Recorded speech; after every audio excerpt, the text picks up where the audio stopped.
আমার ছোট্ট সোনামণিরা, সিজারে হয়েছে কারা কারা দেখি? সিজারে, যে হুজুর আমি সিজারে পৃথিবীতে এসেছি, হাত তোলো।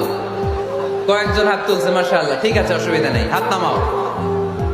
এটা একটা প্রাকৃতিক নিয়ম। মায়ের পেট থেকে পৃথিবীতে আমরা এভাবে আসি। কেউ প্রাকৃতিক পদ্ধতিতে আসি, কেউ সিজারে আসি। যারা সিজারে আসছে তারা এই কষ্টটা সহ্য করে নাই, তাদের অন্য ধরনের স্ট্রাগল পৃথিবীতে আসার পরে। কিন্তু আমরা যারা নরমাল প্রসেসে এসেছি সেই সময়টার কথা খেয়াল করেন। আমাদের দেহের সাইজ অনেক বড়, আমাদের ওজন অনেক বেশি, কিন্তু আমাদের মায়ের যেই অঙ্গটা দিয়ে আমরা পৃথিবীতে এসেছি ওই জায়গাটা বড় সরু। খুব ছোট্ট একটা জায়গা দিয়ে এই বিশাল দেহ নিয়ে আমাকে সংগ্রাম করে আসতে হয়েছে, ঠিক কিনা?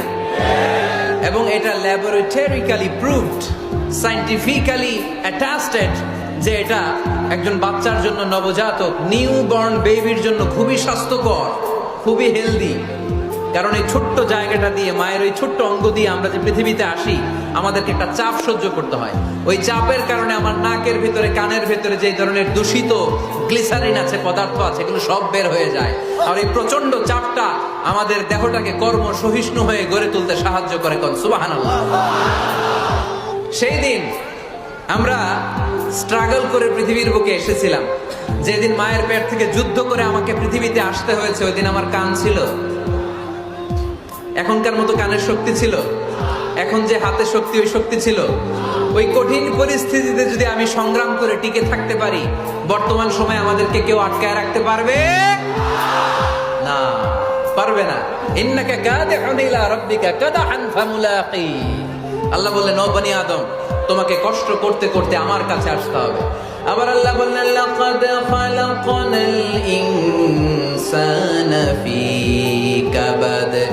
আমি বনি আদমকে, দুনিয়ার সবগুলো মানুষকে কর্মসহিষ্ণু করে তৈরি করেছি। সুবহানাল্লাহ বলেন। কর্মসহিষ্ণু। আমাদের এক একজন মানুষ যে আমরা কতটা কষ্ট আর ধৈর্য সহ্য করতে পারি আপনি কল্পনাও করতে পারবেন না।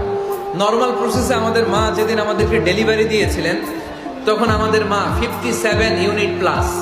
সুস্থ মানুষ ব্যথা সহ্য করতে পারে 45 ইউনিট। কত ইউনিট?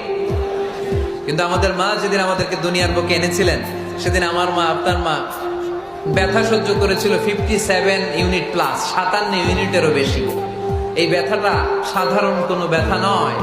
একটা অ্যাক্সিডেন্টে আপনার দেহের 20টা হাড় বা হাড়টি ভেঙে গেলে যত ব্যথা, তার চেয়েও বেশি ব্যথা আমার মা সহ্য করেছিলেন। আমার মাকে ওই দিন এই ব্যথাগুলো সহ্য করার তৌফিক দিয়েছিলেন কে?